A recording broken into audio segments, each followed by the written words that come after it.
ഈശോമിശിഹായ്ക്ക് സ്തുതിയായിരിക്കട്ടെ. ജീവിത നിയോഗങ്ങളെ കണ്ടെത്തലാണ് നോമ്പ്.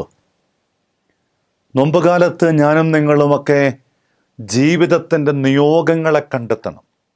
നിയോഗം ഒരു കരിയറൊന്നുമല്ല.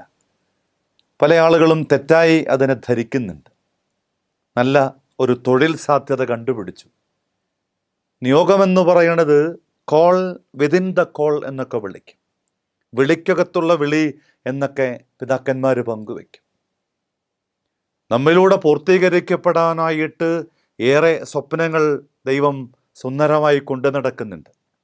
അതിലേക്ക് നമുക്ക് എത്താൻ കഴിഞ്ഞാലാണ് നിയോഗമായി അത് രൂപാന്തരപ്പെടുക.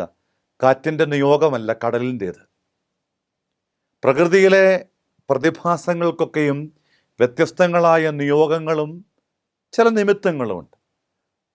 എൻ്റെ ജീവിതത്തിൻ്റെ നിയോഗം കണ്ടെത്തുമ്പം എൻ്റെ വഴി കുറേയും കൂടെ എളുപ്പമുള്ളതാകും. അപ്പോൾ ഒരു കാര്യം ഓർമ്മിക്കണം, നിയോഗം ശ്രേഷ്ഠമാകുമ്പം ഔന്നത്യമുള്ളതായിട്ട് തീരുമ്പം അറിഞ്ഞും അറിയാതെയും അതിൻ്റെ പുറകിലെ സഹനങ്ങളും ത്യാഗങ്ങളും തെല്ല് കൂടുതലായിരിക്കുമെന്ന് മാത്രമല്ല, അത് ചിലപ്പോൾ അസഹനീയമായിട്ടൊക്കെ അനുഭവപ്പെടും. എങ്കിലും ഒരു കാര്യം ഉറപ്പാ, അങ്ങനെ ജീവിതത്തിൽ വലിയ നിയോഗങ്ങളെ പൂർത്തിയാക്കാൻ വേണ്ടിയിട്ട് അതിസാഹസികമായ വഴിയിലൂടെ കടന്നുപോയ ജീവിതങ്ങളൊക്കെയും സഭയിൽ ഇങ്ങനെ വാഴ്ത്തുകളായിട്ട്, പുണ്യജീവിതങ്ങളായിട്ട്, ശ്രേഷ്ഠമായിടങ്ങളിൽ ആദരവോടെ നാം വണങ്ങുന്നവരായിട്ട് മാറിയിട്ടുണ്ട്. ജാർഖണ്ഡിൽ ഒരു മദർ തെരേസൻ കോൺഗ്രിഗേഷനിൽപ്പെട്ട, ചാരിറ്റി കോൺഗ്രിഗേഷനിൽപ്പെട്ട ഒരു കന്യാസ്ത്രീ, സിസ്റ്റർ കൺസീലിയ, ഒരിക്കൽ ദത്തെടുത്തൊരു കുഞ്ഞിനെ അടിച്ചു മാറ്റാനായിട്ട് ശ്രമിച്ചുവെന്ന ആരോപണത്തിൻ്റെ പേരിൽ മാസങ്ങളോളം ജയിലടികൾക്കുള്ളിൽ കിടക്കേണ്ടി വന്നു.